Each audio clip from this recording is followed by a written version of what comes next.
Oke. Assalamualaikum warahmatullahi wabarakatuh, anak-anak. Waalaikumsalam warahmatullahi wabarakatuh. Ya, selamat pagi anak-anakku yang hebat. Apa kabarnya hari ini? Ya, insya Allah kita semua selalu dalam keadaan sehat walafiat dan selalu diberi kesehatan dan kekuatan ya. Ya, puji syukur marilah kita panjatkan atas kehadirat Allah Subhanahu wa taala karena dengan izin dan kuasa-Nya lah kita dapat melaksanakan kegiatan pekan kreativitas walau hanya melalui virtual. Ya, sebelum kita mulai, mari kita sapa dulu dewan juri kita yang baik hati dan cantik tentunya ya. Ada Ibu Windarti Lasabuda MPD. Halo Ibu Winda. Assalamualaikum anak-anak hebat. Waalaikumsalam. Iya. Dan ada juga Ibu Bemang, Wiskawati Bemang SPD. Halo Ibu Wiska. Assalamualaikum. Ya, baiklah. Sekarang pesertanya sudah masuk semua, dewan jurinya juga sudah bergabung di cabang lomba cerita Nabi. Ya, marilah kita buka kegiatan ini dengan melafazkan basmalah. Bismillahirrahmanirrahim. Peserta yang pertama, utusan dari kelas 32 atas nama 31 ya. Utusan dari kelas 31 atas nama Alfa Mikaila Yusuf dengan membawakan kisah Nabi Ismail alaihissalam. Siap-siap utusan dari kelas 32 atas nama Alula Maiza Jahratun Matoka. Ya, kepada Ananda Alfa Mikaila Yusuf dipersilahkan.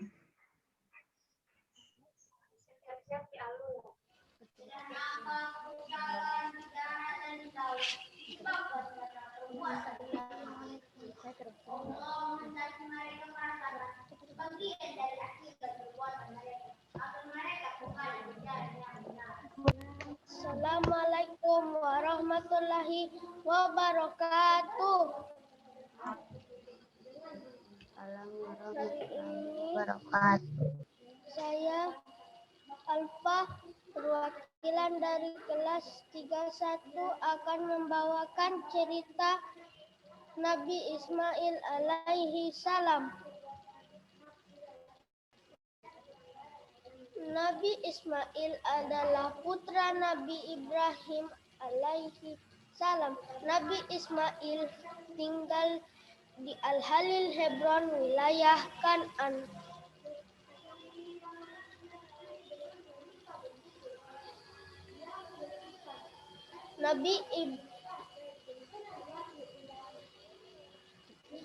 Istri pertama Nabi Ibrahim, Sarah, merasa cemburu. Ia pun meminta Nabi Ibrahim membawa pergi Hajar dan Ismail.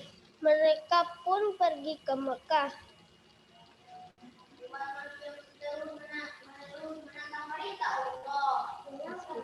Meskipun Nabi Ibrahim tidak tega, tapi ia tetap melaksanakannya karena itu adalah perintah Allah. Kondisi padang pasir sangat panas, gersang, dan tidak ada tanam-tanaman. Belum ada satu manusia pun yang menghuni tempat tersebut.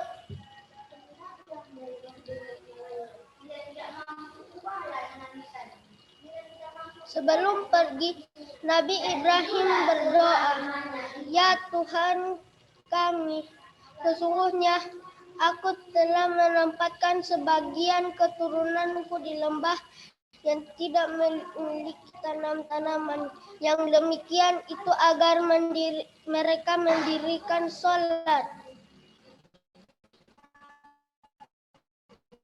Maka buatlah hati sebagian manusia cenderung kepada mereka, dan beri rizkilah mereka dari buah-buahan. Mudah-mudahan mereka bersyukur. Setelah berdoa, Nabi Ibrahim berpamitan kepada Ismail. Ia pun pergi. Setelah Nabi Ibrahim pergi, Hajar hidup bersama Ismail. Awalnya Hajar membawa perbekalan, namun perbekalan tersebut telah habis. Suatu ketika Ismail menangis. Hajar pun terkejut karena dia perbekalan sudah habis. Air susunya pun telah kering. Ia berlari dari Bukit Safa ke Bukit Marwah. Setiap kali pergi, ia selalu teringat pada Ismail anaknya. Namun dia kembali pergi dari Bukit Marwah ke Bukit Safa. Hal ini terus berulang hingga 7 kali. Akhirnya Hajar kelelahan. Ia pun kembali ke tempat Ismail. Betapa terkejutnya ia melihat Ismail menangis sambil menjejak-jejak bumi. Dari bekas jejakannya muncul sumber mata air yang jernih dan deras. Hajar pun menggerakkan kedua tangannya sambil berkata, "Zam-zam," artinya berkumpullah, maka air itu pun terkumpul. Sejak saat itu, Hajar dan Ismail tidak pernah kekurangan air lagi. Suatu ketika, ada sekelompok orang dari suku Jurhum tiba di padang pasir tersebut. Mereka sangat kehausan, perbekalan air telah habis. Ketika mereka berjalan melalui tempat Hajar dan Ismail, mereka terkejut karena melihat ada manusia yang tinggal di tempat ini. Mereka terkejut lagi karena ada sumber mata air yang tidak pernah berhenti. Mereka pun meminta izin kepada Hajar untuk tinggal di tempat itu. Suku ini semakin lama semakin berkembang. Mereka pun membangun kampung yang aman dan tentram. Waktu ketika Allah memerintahkan Nabi Ibrahim untuk menengok Hajar dan Ismail. Betapa terkejutnya Nabi Ibrahim ketika sampai di Mekah. Karena Mekah telah ramai, padahal dulunya daerah ini masih sepi. Ia pun sangat bersyukur kepada Allah. Suatu malam, ia bermimpi menyembelih Ismail. Tapi ia tidak percaya. Setelah mimpi itu berulang 3 kali, ia sangat terkejut dan gelisah. Ia pun bertanya kepada Ismail, "Apa pendapatmu?" Kata Ismail, "Kerjakanlah apa yang diperintahkan Allah. Semoga kau mendapatiku sebagai orang-orang yang sabar." Nabi Ibrahim pun sangat terharu dengan perkataan Ismail. Mereka berdua mempertanyakannya kepada Hajar.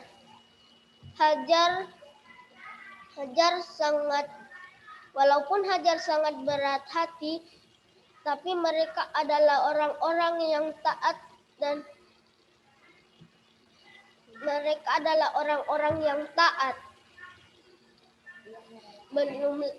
jadi ia merelakannya. Nabi Ibrahim dan Ismail pun pergi jauh dari pemukiman. Nabi Ibrahim mengasah pedangnya hingga tajam. Sebelum melakukan penyembelihan, Nabi Ibrahim berdoa untuk diberi kekuatan dan ketabahan. Keduanya telah berserah diri. Maka Allah berfirman, "Wahai Ibrahim, sesungguhnya kami akan memberi balasan kepada orang-orang yang berbuat baik. Sesungguhnya kau telah membenarkan mimpi tersebut. Ini adalah suatu ujian yang nyata. Maka kami tebus anak itu dengan seekor sembelihan yang besar. Ismail pun tidak terlukai. Sejak peristiwa itu, umat Islam dianjurkan untuk berkorban setiap hari raya Idul Adha. Pesan hikmah yang bisa diambil dari cerita Nabi Ismail adalah: 1. Keluarga Ibrahim layak dijadikan teladan karena ketaatan dan kepatuhannya menjalankan perintah Allah. Mereka sukses melewati beberapa ujian. 2. Ketaatan dan kepatuhan Nabi Ismail terhadap perintah Allah dan orang tuanya mencerminkan kepribadian anak soleh yang patut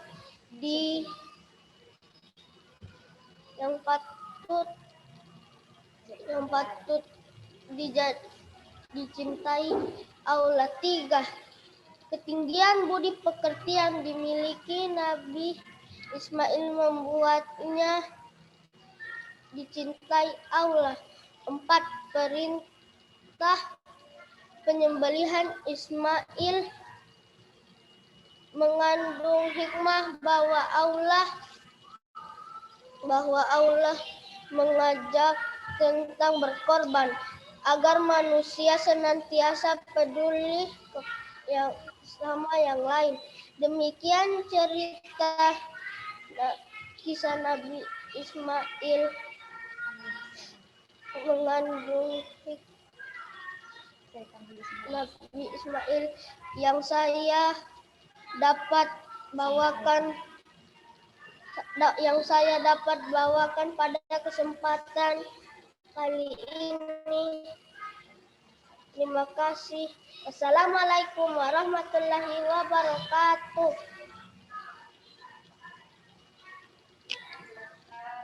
Waalaikumsalam warahmatullahi wabarakatuh. Iya, itulah penampilan dari Ananda Alfa Mikaila Yusuf. Terima kasih Ananda. Ya, penampilan berikut utusan dari kelas 32 atas nama Alula Maiza Zahratun Matoka. Siap-siap, utusan dari kelas 33 Salsabila Putri Pandigoro ya. Oke, kepada Alula dipersilahkan.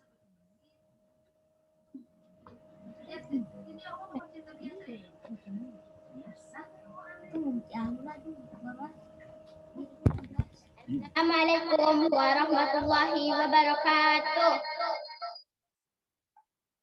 Alhamdulillahi rabbil alamin. Wassalatu wassalamu ala asyrafil anbiya'i wal mursalin wa ala alihi wa sahbihi ajma'in. Amma ba'du. Sebagai hamba Allah yang beriman, marilah kita panjatkan puji dan syukur kehadirat Allah Subhanahu wa Ta'ala yang telah memberikan kita kesehatan lahir dan batin kepada semua, sehingga kita dapat bertemu pada hari ini. Shalawat serta salam tidak lupa kita haturkan kepada junjungan kita Nabi Muhammad Sallallahu Alaihi Wasallam. Nabi Muhammad Sallallahu Alaihi Wasallam yang telah mengantarkan kita dari hidup yang jahiliyah menuju pada hidup yang penuh dengan. Semoga kita semua termasuk hambanya yang taat yang berhak mendapatkan syafaatnya di akhir kelak. Pada kesempatan ini, saya akan menceritakan kisah Nabi Nuh dan mukjizatnya membuat perahu besar. Nabi Nuh diutus Allah kepada umat yang menyembah berhala. Kaum itu telah bertahun-tahun menyembah berhala dengan sebutan nama Wada, Suwa, dan lain-lain. Setelah mendapat wahyu dari Allah, Nabi Nuh mulai menyeru kepada kaumnya. Sebagaimana dalam surah Al-A'raf ayat 59.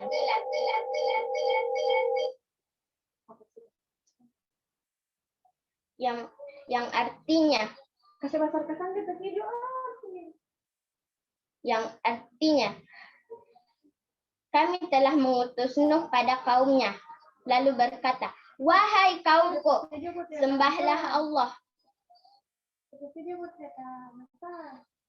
Sembahlah Allah. Kalau kamu tidak menyembah Allah, aku takut. Kalau kamu tidak menyembah Allah, aku takut kamu akan ditimpa azab pada hari kiamat. Meski menerima banyak penolakan, Nabi Nuh terus berdakwah. Berbagai strategi beliau lakukan agar kaumnya mau beriman kepada Allah. Mulai dari dakwah dengan lembut, sembunyi-sembunyi, terang-terangan, maupun di waktu siang dan malam. Sebagian dari mereka pun beriman, namun sebagian dari mereka juga tetap ingkar.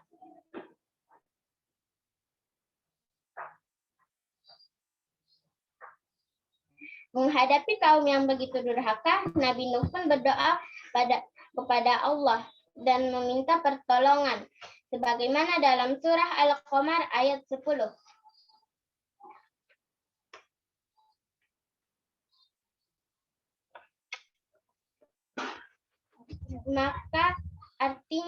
Maka Nabi Nuh berdoa kepada Rabb-Nya, sesungguhnya diriku telah dikalahkan, maka tolonglah aku.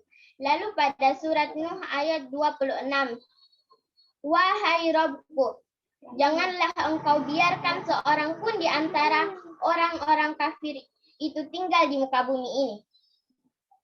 Allah pun mengabulkan doa Nabi Nuh dan memerintahkannya membuat bahtera atau perahu besar. Allah berfirman, dan buatlah perahu itu dengan pengawasan dan petunjuk wahyu kami. Dan janganlah kamu bicarakan dengan orang-orang yang zalim itu. Sesungguhnya mereka nanti akan ditenggelamkan. Quran Surat Hud ayat 37. Ketika Nabi Nuh memulai membuat perahu, kaumnya pun justru mengejeknya sebagaimana dalam Surat Hud ayat 38.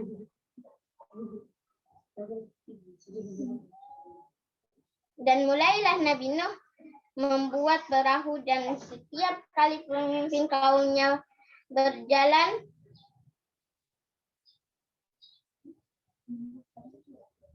membuat perahu,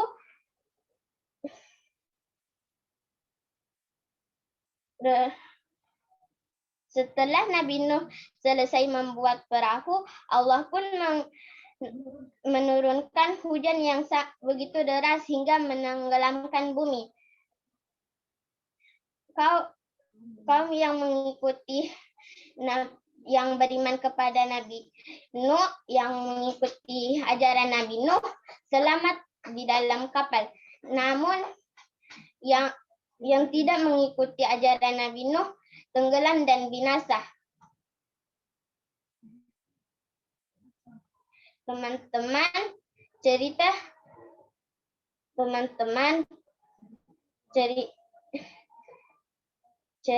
kali ini, teman-teman, pesan dari cerita ini adalah kita harus beriman kepada Allah karena Allah sebaik-baik penolong kita. Demikian cerita kali ini. Mohon maaf kalau ada yang kekurangan. Wabillahi taufiq wal hidayah. Wassalamualaikum warahmatullahi wabarakatuh. Waalaikumsalam warahmatullahi wabarakatuh. Ya, itulah penampilan dari Ananda Alula Maiza Zahratun Matoka. Ya, terima kasih Alula. Ya. Peserta berikutnya utusan dari kelas 33 atas nama Salsabila Putri Panigoro. Siap-siap. Peserta atas nama Zahra Ramadhani Fitra. Kepada Salsabila Putri Panigoro dipersilakan. Habis orang tuh Azahra. Warahmatullahi wabarakatuh. Yang terhormat para juri, yang saya hormati Bapak dan Ibu guru serta teman-teman yang berbahagia. Puji syukur kehadirat Allah Subhanahu wa taala karena atas limpahan dan karunia-Nya kita dalam keadaan sehat walafiat. Amin. Perkenalkan terlebih dahulu, nama saya Salsabila Putri Panigoro dari kelas 33. Hari ini saya akan membawakan sebuah cerita. Cerita ini mengisahkan tentang seseorang yang sangat kita cintai dan sangat kita rindukan untuk bersama-sama di surga Allah nanti. Amin ya rabbal alamin. Ya, saya akan membawakan sebuah cerita tentang kisah kelahiran Nabi besar kita, Nabi Muhammad SAW. Nabi Muhammad SAW lahir pada tanggal 12 Rabiul Awal pada tahun gajah. Kenapa ya disebut tahun gajah? Karena pada saat itu Raja Abraha yang berasal dari Yaman ingin menghancurkan Ka'bah. Sebab Mekah dan Ka'bah membuat orang berbondong-bondong untuk datang ke negeri tersebut dan beribadah serta menyembah berhala-berhala yang ada di sana, teman-teman. Akhirnya Raja Abraham memerintahkan ke seluruh pasukan bergajahnya untuk ikut bergabung menghancurkan Ka'bah. Tapi niatnya itu tertunda loh, teman-teman. Seperti yang telah dijelaskan pada surat Al-Fil ayat 3 dan 4. Wa arsala alaihim tayran ababil tarmihim bihijaratin min sijil. Artinya, dan kami mengirimkan kepadanya burung yang berbondong-bondong yang melemparinya dengan batu-batu panas dari neraka. Seketika pasukan Raja Abraham dan Raja Abrahamnya sendiri mati di tempat tersebut. Pada saat itulah kelahiran Nabi besar kita, Nabi Muhammad SAW yang telah dijelaskan pada kitab-kitab sebelumnya tentang kelahirannya. Allah pada saat itu memerintahkan ke seluruh malaikatnya untuk membuka pintu-pintu surga. Dan yang di bumi menjadi tenang, langit menjadi terang, anginnya bersepoi-sepoi, bulan bersinar dengan terang, dan tumbuhan-tumbuhan menjadi subur. Dan yang terjadi pada bayi tersebut adalah keluarlah cahaya yang sangat bersinar sampai menyinari seluruh kota, teman-teman. Nabi Muhammad SAW lahir dalam keadaan yatim, sebab ia telah ditinggalkan ayahnya sejak 2 bulan di kandungan ibunya. Karena pada saat itu tradisi di Mekah adalah setiap bayi yang lahir harus disusui oleh wanita-wanita dari desa. Pada awalnya Nabi Muhammad disusui oleh Tuaibah yang menjadi ibu susu dari pamannya loh. Hanya beberapa hari saja. Lalu Nabi Muhammad disusui oleh Halimatus Sa'iyah. Halimah sangat menyayangi dan mencintai Nabi Muhammad seperti anak sendiri. Sebab ketika ia merawat Nabi Muhammad, banyak sekali loh keajaiban-keajaiban terjadi. Contohnya, ternak-ternak beternak dengan sangat bagus dan tumbuhan-tumbuhan di sekitar rumahnya menjadi sangat subur. Nah teman-teman, itulah akhir cerita dari kisah kelahiran Nabi besar kita, Nabi Muhammad SAW. Terima kasih sudah mendengarkan cerita ini. Wassalamualaikum warahmatullahi wabarakatuh. Waalaikumsalam warahmatullahi wabarakatuh. Ya, itulah penampilan dari Ananda Salsabila Putri Panigoro utusan dari kelas 33. Berikut penampilan dari kelas 31 atas nama Az-Zahra Ramadhani Fitra. Siap-siap. Yang dari kelas 32 atas nama Faika Zihni Husain. Kepada Ananda Az-Zahra dipersilahkan. Mana dulu?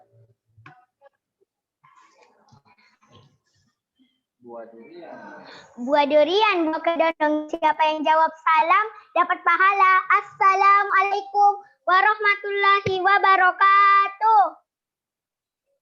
Waalaikumsalam warahmatullahi wabarakatuh. Alhamdulillahirabbil alamin. Puji syukur kita panjatkan kepada Allah Subhanahu wa taala. Salawat dan salam kita panjatkan, kita kirimkan kepada Nabi Muhammad SAW. Kali ini saya akan menghadapi cobaan. Nabi Ayub adalah cucu dari Nabi Ishak bin Ibrahim alaihissalam. Nabi Ayub adalah Nabi Allah yang sabar dan juga taat beribadah. Nabi Ayub adalah orang kaya raya. Dia hidup makmur dan sejahtera. Nabi Ayub gemar berbagi dan juga suka memberi apapun kepada orang-orang. Dan sampai orang memberikan Nabi Ayub keikhlasan, ketulusan, dan juga kebaikan. Bahkan malaikat pun memuji Nabi Ayub. Hal ini dilihat iblis dan iblis merasa marah atas apa yang dilihatnya. Dan iblis ingin menggoda Nabi Ayub dengan dia sudah berusaha tetapi ia gagal.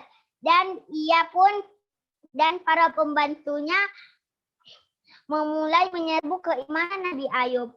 Mula-mula mereka membakar ternak Nabi Ayub dan juga membunuh semua hewan-hewan ternak.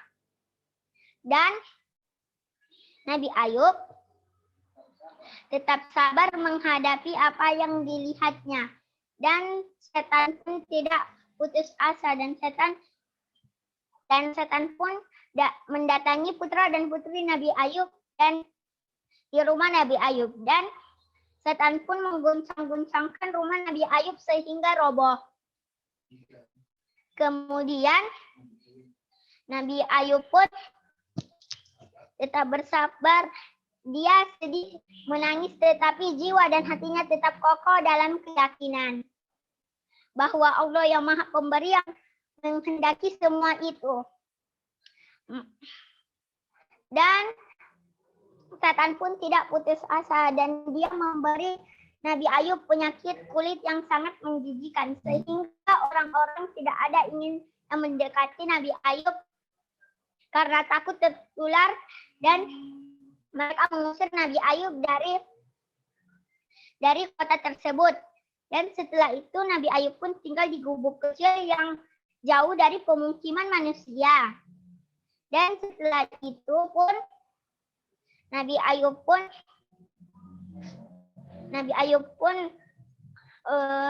tinggal di sebuah gubuk kecil itu.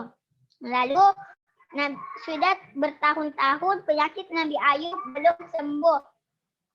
Lalu waktu istrinya Rahma pergi membeli bahan makanan, ternyata Nabi Ayub membutuhkannya, tetapi sesaat Nabi Ayub memanggil istrinya tidak ada sahutan dari istrinya dan ia marah dan Nabi lantas bersumpah untuk memukulnya 100 kali jika ia kembali. Lalu Nabi Ayub pun berdoa kepada Allah supaya penyakitnya cepat sembuh. Lalu doa Nabi Ayub dikabulkan oleh Allah. Dan Allah memerintahkan Nabi Ayub menginjak lantai dan akan keluar air dan dia disuruh mandi di situ. Setelah itu Nabi Ayub pun mengikuti perintah tersebut. Dan lalu penyakit Nabi Ayub hilang dan istrinya Rahma pun pulang. Dan dia bertanya, "Siapa kamu?" Dan Nabi Ayub berkata, "Aku Ayub adalah nabi utusan Allah." Setelah itu istrinya pun berkata, "Maha suci Allah yang telah menyembuhkan Nabi Ayub."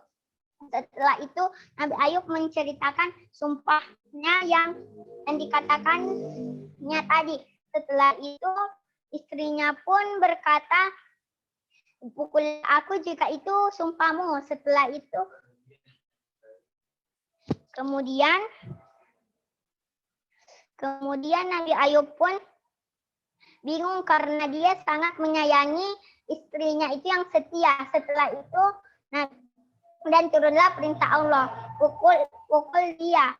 Setelah itu dengan pelan. Setelah itu Nabi Ayub pun memukul Rahma. Lalu jadi itu berubah menjadi rumput yang segar dan harta mereka pun dikembalikan.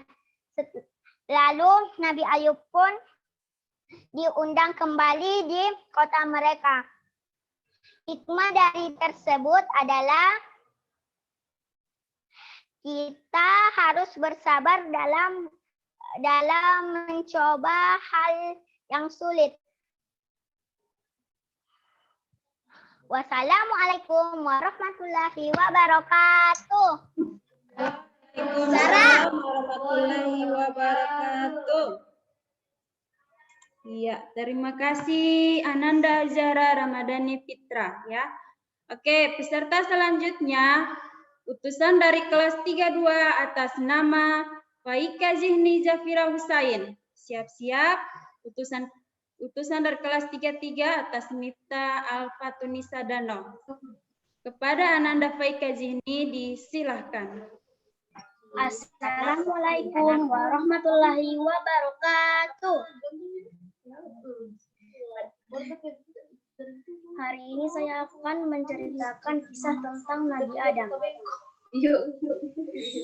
Nabi Adam merupakan manusia pertama yang diciptakan oleh Allah Subhanahu wa Ta'ala, yang mana Nabi Adam diciptakan Allah dari tanah liat.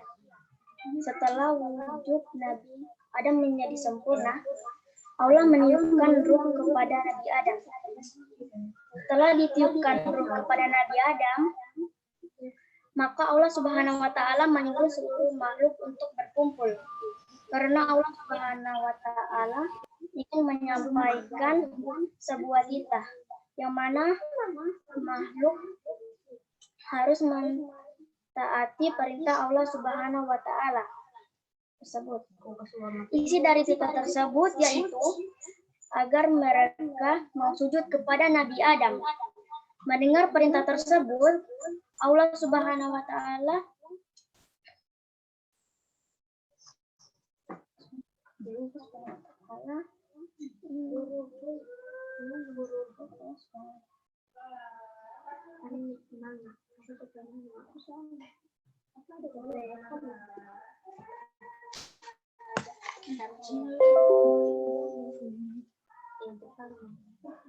Allah Subhanahu wa Ta'ala menciptakan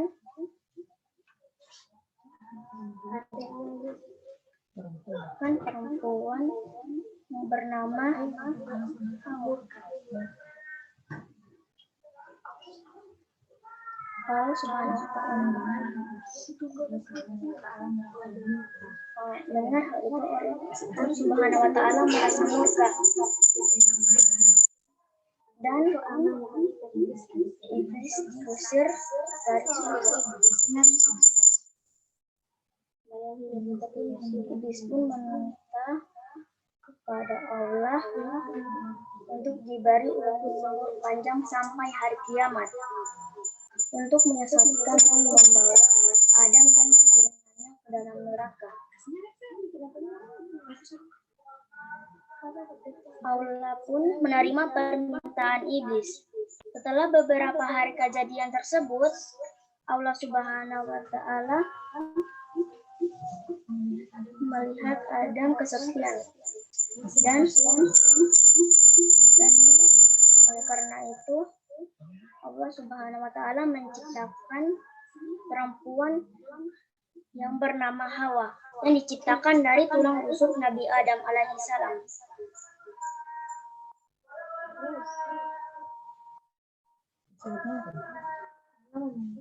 Allah memerintahkan mereka berdua untuk tinggal di surga. Bahkan mereka bisa mencicipi semua makanan yang ada di surga.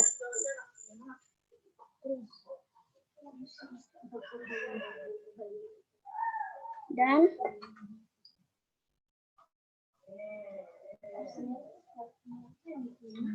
namun mereka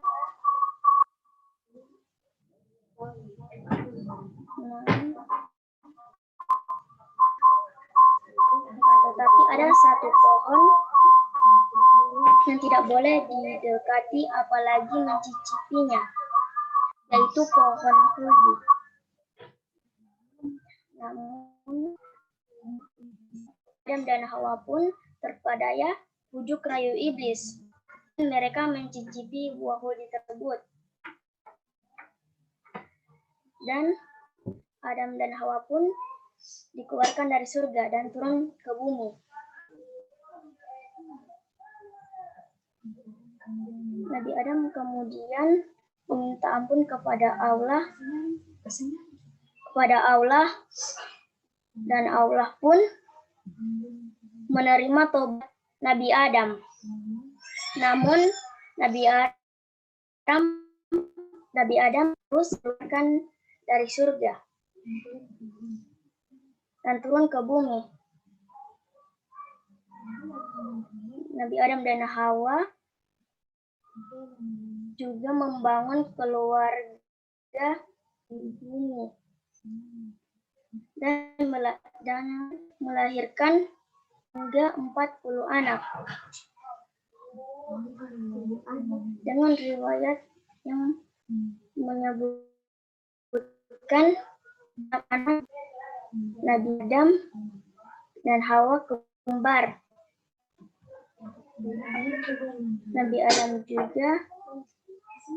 Nabi Adam juga menghadapi persoalan antara anaknya, yaitu Qabil yang membunuh Habil.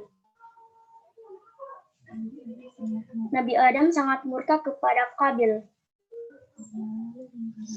Allah lalu mengkaruniai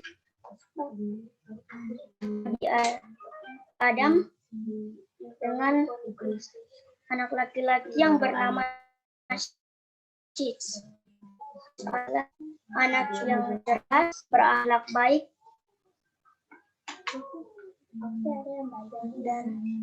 dan keturunannya adalah Idris.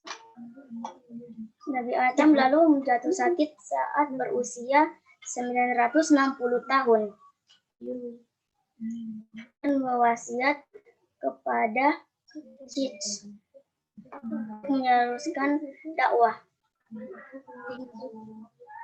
Malaikat lalu mencabut nyawa Nabi Adam.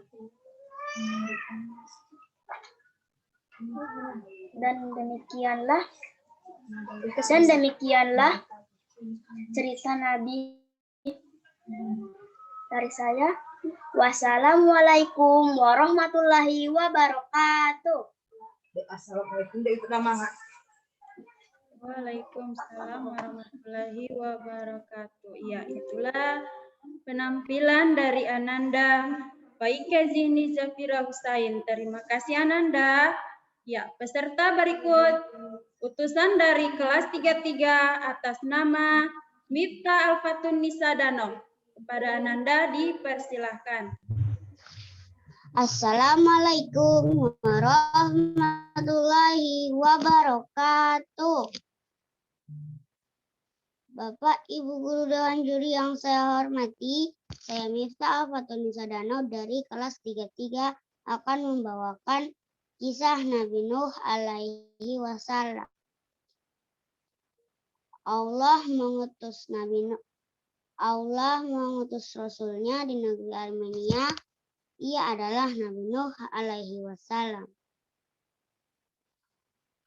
Ia mendapat wahyu kenabian pada saat masyarakat sudah meninggalkan kebajikan, melakukan kemungkaran, dan menyembah berhala. Nabi Nuh menghadapi masyarakat yang sesat dengan terus berdakwah dan bertauhid. Nabi Nuh mengajak umatnya kepada kebenaran. Tapi justru kelompok saudagar menentang ajarannya. Hingga suatu hari Nabi Nuh mendapat wahyu dari Allah agar membuat kapal besar di atas bukit. Lalu Nabi Nuh membuat kapal itu bersama masyarakat.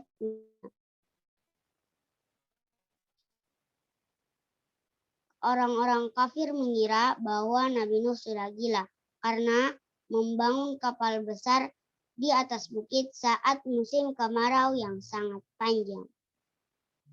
Tiba-tiba langit menjadi gelap. Hujan turun dengan derasnya. Banjir pun akan terjadi. Angin meniup dengan kencang. Lalu Nabi Nuh melihat anaknya yang sedang naik ke atas bukit. Lalu Nabi Nuh memanggil anaknya, "Wahai anakku, naiklah ke kapal ini, maka kau akan selamat." Putranya menjawab, "Aku akan naik ke atas bukit sana, aku pasti akan selamat." Nabi Nuh menjawab, "Wahai anakku, tak ada seorang pun yang akan menyelamatkan kita pada hari yang mengerikan ini." Lalu selama 40 hari, Nabi Nuh terbawa di kapal itu dengan masyarakatnya. Lalu dia turun di suatu pulau dan binasalah orang-orang kafir dan putranya yang durhaka. Demikian kisah Nabi Nuh dari saya. Wassalamualaikum warahmatullahi wabarakatuh. Waalaikumsalam warahmatullahi wabarakatuh. Iya, itulah penampilan terakhir dari cabang lomba cerita Nabi. Dengan berakhirnya kegiatan lomba cerita Nabi kelas 3, mari kita tutup kegiatan ini dengan melafazkan hamdalah. Alhamdulillahirabbil alamin. Wassalamualaikum warahmatullahi wabarakatuh. Waalaikumsalam warahmatullahi wabarakatuh. Oke, terima kasih. Thank you, Ibu. Alif ya. Dan Oke, Ibu Nuni.